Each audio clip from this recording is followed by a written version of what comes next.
Viernes 31 de agosto, nuevamente con ustedes, Imanal, Yajipun, Yajituta, Yichishi, que el gran arquitecto del universo acompaña nuestros pasos. Noticias de última hora. La Embajada de México en Ecuador informa que no ha recibido solicitudes de asilo de ningún ciudadano tras la acusación del fiscal de Pichincha que lleva el caso Rebelión, que pide el cambio de medidas cautelares contra la prefecta de Pichincha. La prefecta de Pichincha, por su parte, hace pocos minutos, en una rueda de prensa, acaba de informar que ella va a permanecer en el Ecuador y que jamás ha pedido asilo político. Vamos a ver qué es lo que sucede en este campo. Pero también otra información que nos ha llamado muchísimo la atención en este día lunes y que ya se confirmó hace pocos minutos es este acuerdo entre el Partido Social Cristiano y Creo. Y para ello ya tenemos en línea a Homero Castañer, quien pertenece a las filas del movimiento Creo. Bienvenido, señor asambleísta, y consultarle, por favor, ¿cómo se logra este acuerdo entre el Partido Social Cristiano y Creo? Cuando todos habíamos visto esas diferencias tan extremas que sostenían entre el señor Jaime Nebot y el señor Guillermo Lasso. Adelante, por favor. Muy buenas tardes, un saludo a usted y a todos quienes nos siguen. Un gusto compartir este diálogo, Olger. Efectivamente,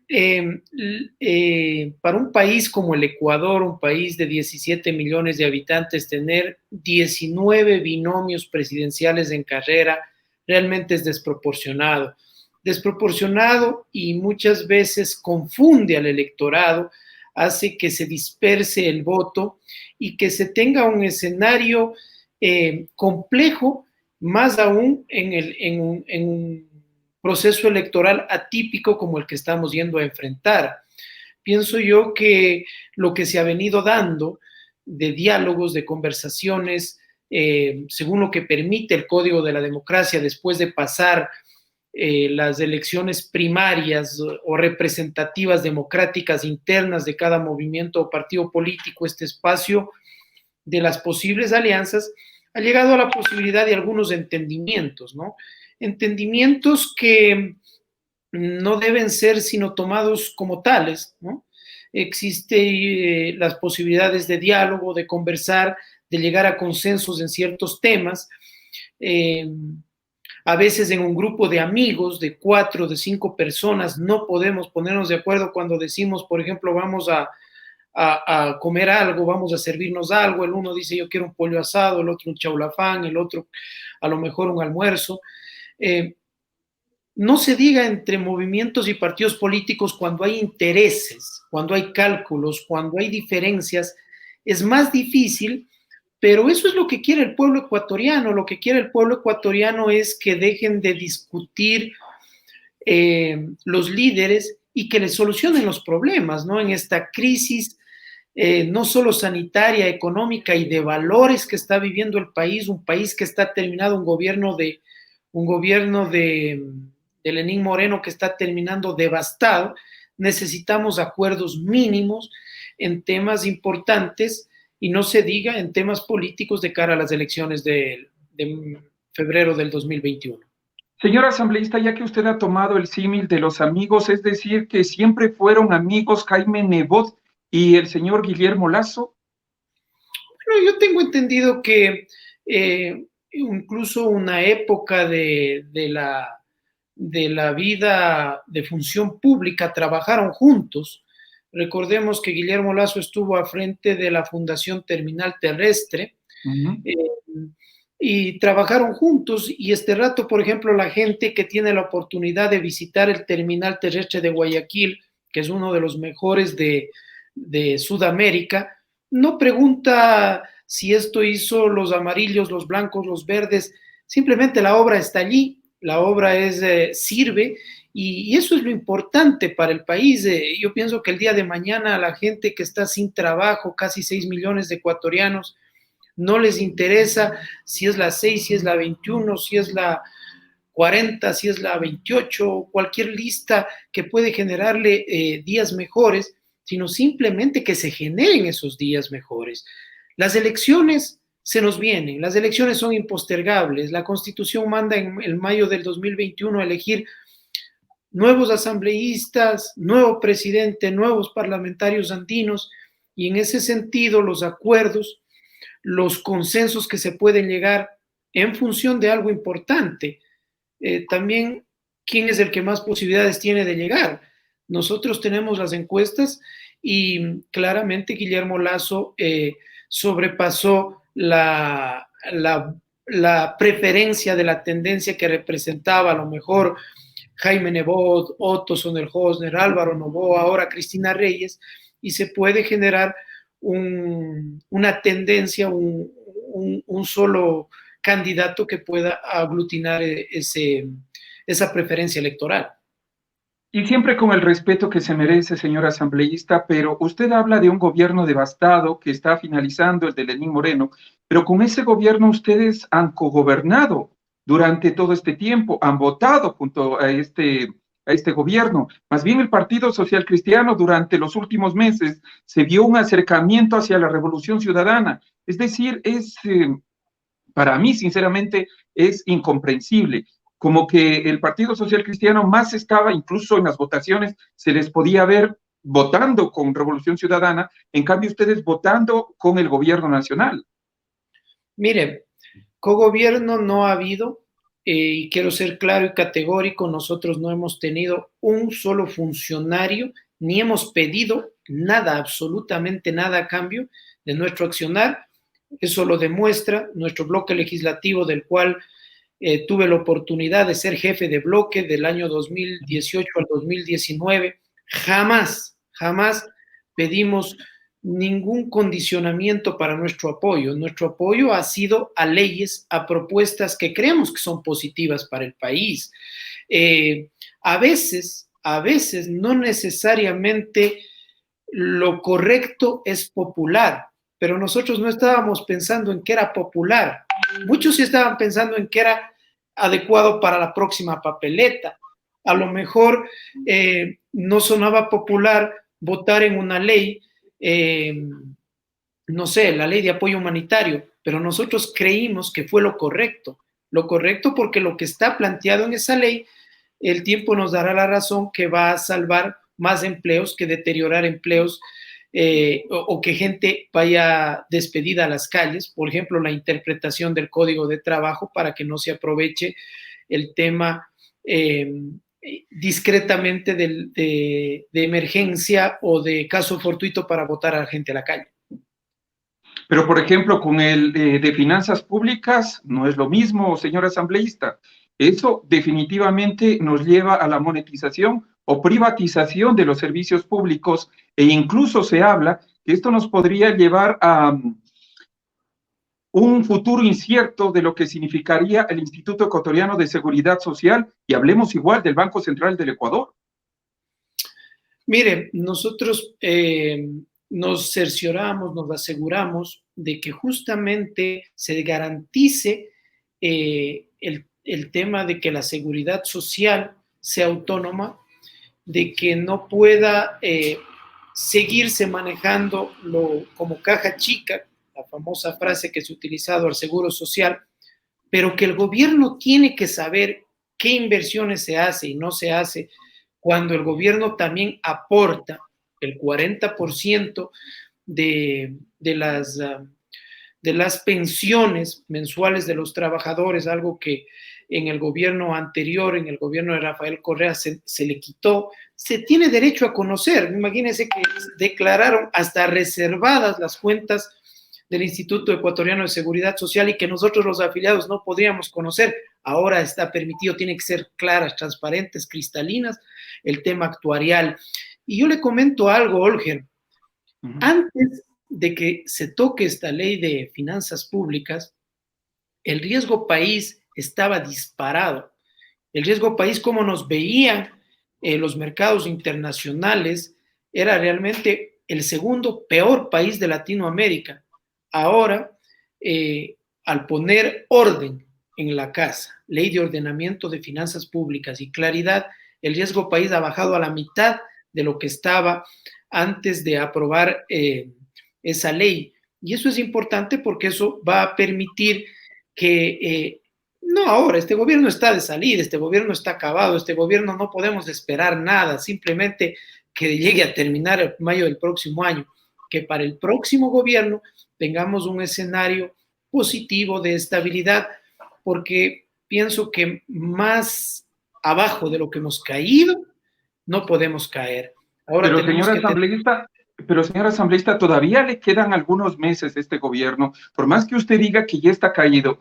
Mire, está la venta del Banco del Pacífico, está la monetización de algunos servicios principales, por ejemplo, ya se habla igualmente de las hidroeléctricas, se habla de CNT, que igual entraría en venta, es decir, las últimas joyas, y esto le va a implicar también fuertes ajustes al presidente que venga, sea de derecha, sea de izquierda, sea de centro, pero ¿por dónde va a meter goles cuando ya le dejan incluso vendiendo el petróleo a largo plazo? O sea, ya igual los mercados internacionales ya nos han prestado lo suficiente, es decir, el presidente o presidenta que venga, definitivamente, ¿por dónde va a salir, mi estimado asambleísta? La situación es sumamente grave.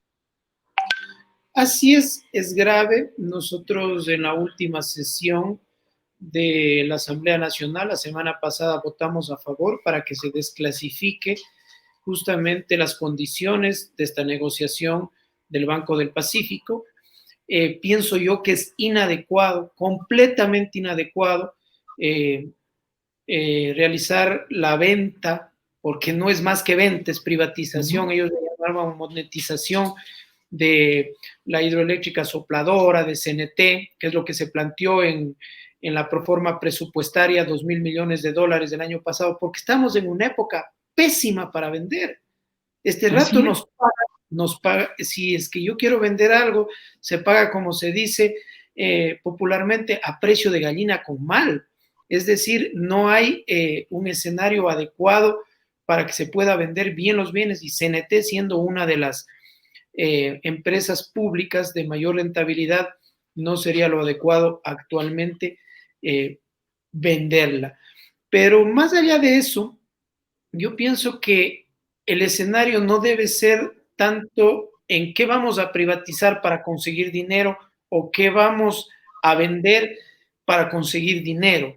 El escenario debe ser otro. El escenario debe ser crear condiciones a la interna para que haya más empleo, condiciones para que la gente contrate más, condiciones para que podamos llegar a acuerdos que no nos pongan, por ejemplo, en desventaja con nuestros vecinos, solo del norte y del sur. Colombia y Perú están en mejores condiciones de importar, de exportar, de tener un crecimiento económico mayor y renegociar las cosas que nos están siendo lesivas, ¿no? Para mí, ya le digo, el gobierno que está terminando, un gobierno que a los 4 meses dijo, uy, la mesa no ha estado servida, qué susto, fue irresponsable. Uno tiene que saber en las condiciones que se enfrenta y no quejarse. Y por eso, aquí la gran cuña, ¿no? O sea, Guillermo Lasso, él no ha estado deshojando margaritas que sí, ya voy a hacer, no voy a hacer, que declino, que sí declino, que no tengo binomio. Él ha dicho, yo quiero el encargo de la presidencia y sé cuál es la hoja de ruta que debo seguir para mejorar las condiciones de vida de los ecuatorianos. Asambleísta, no podemos despedir esta entrevista sin algunos argumentos que necesito de su parte. Por ejemplo, ¿qué es lo que va a pasar? El CAL ya va a resolver en las siguientes horas juicio político contra la ministra de Gobierno, juicio político contra el ministro de Finanzas, además del presidente del Consejo de Participación Ciudadana. En una de las mesas principales está solicitando la presencia del presidente de la República justamente para este día 1 de septiembre. Desde el lado del gobierno nacional, ahora en cambio se les lanza la pelota a ustedes y se dice, la ministra lo ha manifestado, que es como que ustedes se han blindado y le están defendiendo un poco más a los corruptos. Mire, yo lamento realmente la vergüenza que ha pasado este periodo legislativo la Asamblea Nacional. Si bien es cierto, existen varias decenas de legisladores que han estado actuando al margen de la ley o buscando prebendas o buscando troncha o buscando qué les dan a cambio del voto, también existimos de los otros, ¿no? Tengo que contarle, y es fácil acceder al internet, cualquiera puede acceder a la página del Observatorio Legislativo, que es independiente, y este legislador del Cañar, por ejemplo, está entre los 10 mejores asambleístas del país, de los más productivos, más cumplidos, que más proyectos ha presentado y más proyectos ha aprobado. Es decir, a veces nos meten en todos en el mismo saco, todos son corruptos, los asambleístas son así, pero también existimos de los otros, y yo pienso que estas iniciativas de fiscalización no se pueden frenar por nada y por nadie, son legítimas. ¿Va el juicio político? Tiene que pasar el juicio político y tiene que venir las pruebas de cargo y de descargo. Si es que no hay los argumentos, saldrá ileso el funcionario, o si ha incumplido funciones tendrá que ser censurado y destituido. Mire, le comento algo.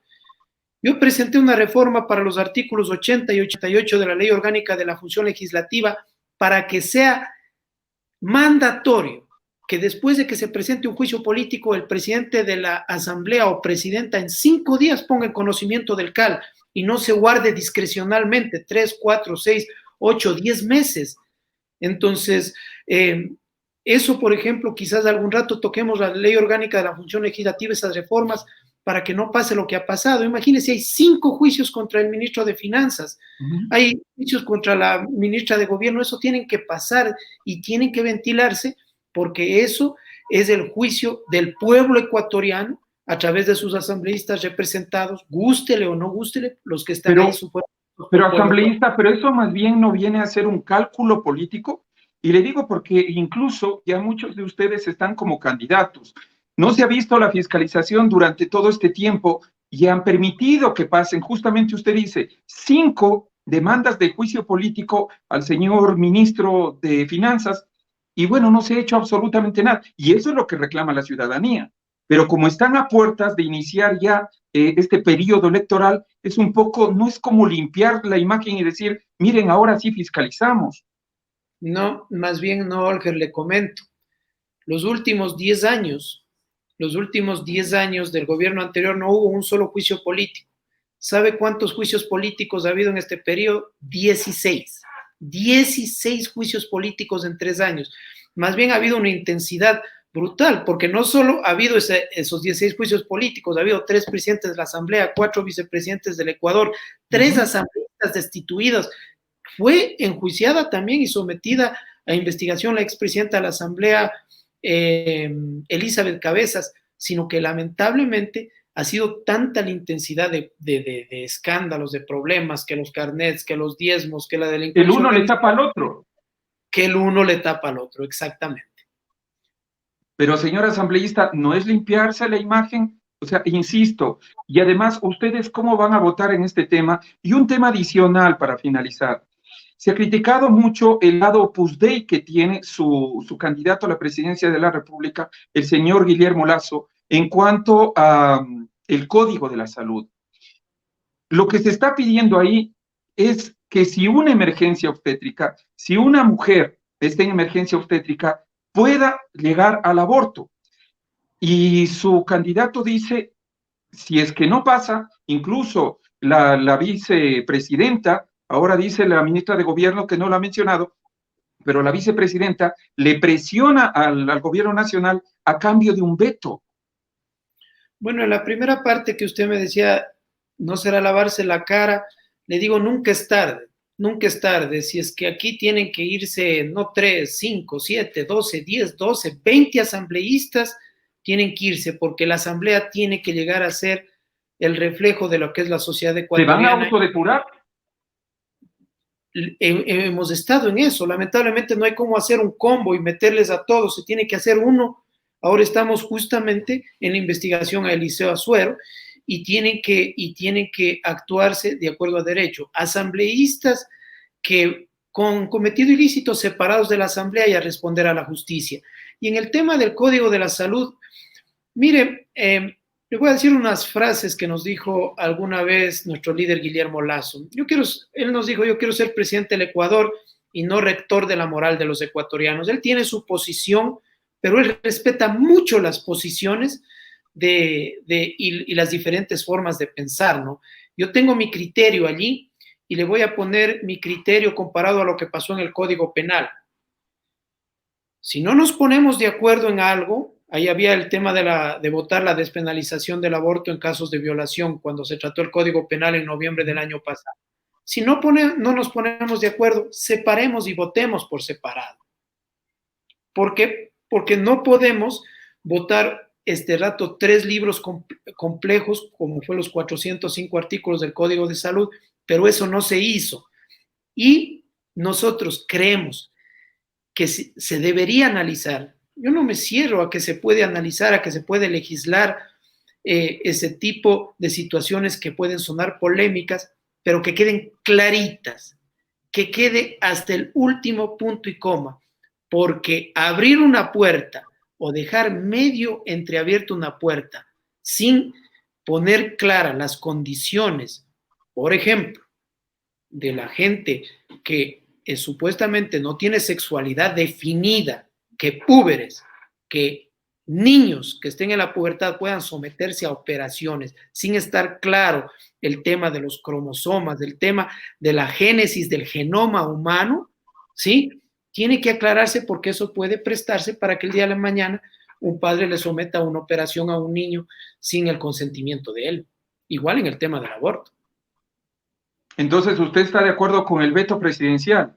Yo pienso que el presidente tiene la oportunidad de clarificar ciertos temas. El presidente puede hacer, al poner un texto, puede poner un texto que clarifique ciertas acciones que puedan, en estos 3 temas complejos, el tema de las emergencias obstétricas, el tema de los procesos quirúrgicos para niños que entran en la pubertad y que tienen problemas de identificación sexual. Yo realmente, mire, voy a hacer, para terminar este tema, si un niño tiene un problema y supongamos las tetillas le empiezan a crecer más de lo normal y necesita una intervención, porque esto le puede causar hasta bullying, problemas en el colegio, tiene que someterse, pero ya sin análisis, sino decir que ellos son libres de someterse a ello, realmente abre una puerta que puede traer consecuencias inimaginables en el país. Señor asambleísta, ¿cómo mira usted las declaraciones de la ministra de Gobierno bastante amenazantes frente a 2 periodistas que, bueno, la pusieron, sacaron una información, pero ella en cambio comienza a sacar los chats de estos periodistas y las relaciones familiares, las relaciones económicas que existirían? ¿Y por qué le traigo esto a colación? ¿Ustedes no temen que igualmente sea esto una presión y como un doble mensaje advirtiendo, a ver, si me van a interpelar, miren lo que yo tengo de ustedes? Mire, el que nada debe, nada teme. Yo he conversado con la ministra de Gobierno cuando fui jefe de bloque varias veces.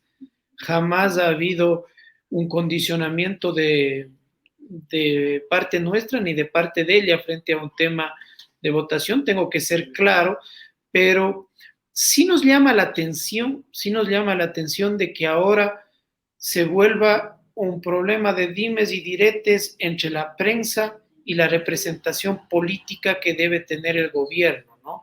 Que ya se hable de que hay a lo mejor financiamiento atrás, de que hay intereses, de que no hay pautas, de que sí hay pautas.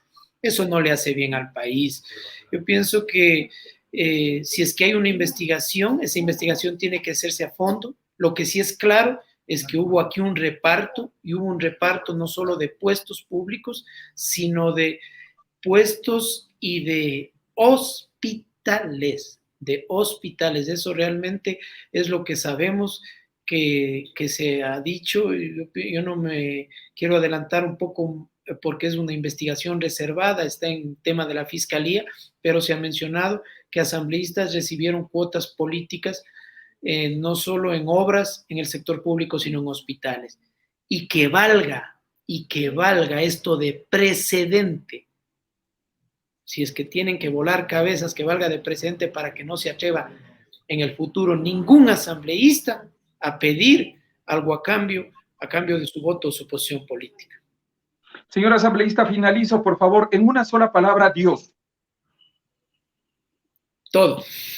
Infierno. Castigo. Abdalá Bucaram. Vergüenza. Jaime Nebot. El alcalde. Rafael Correa. Expresidente. Andrés Arauz. Desconocido. Abdalá Bucaram. Vergüenza. En una sola palabra, Guillermo Lasso. Presidente de los ecuatorianos. En una sola palabra, Homero Castañer.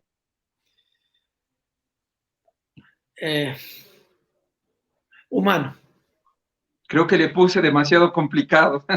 Muchísimas gracias, señor asambleísta, y siempre un gusto el que nos pueda abrir así las puertas y poder dialogar con usted. A nosotros no nos interesa en realidad si es que es de derecha, centro, izquierda. El país está en crisis y necesita que ustedes como los actores políticos nos den una visión y por dónde vamos a salir y qué es lo que se va a hacer con el Ecuador. Será hasta una próxima oportunidad y siempre bienvenido a su medio de comunicación en tiempo real y Ecuador inmediato. Hasta una próxima oportunidad. Y con esto estamos despidiendo, mis queridos amigos y amigas. Por supuesto, estaremos en cualquier instante con una nueva transmisión. Será hasta una próxima. Imanal, Yajipun, Yajituta, Yajichishi, a quienes también nos están mirando alrededor del mundo. Hagan bien, sin mirar a quién. Hasta pronto.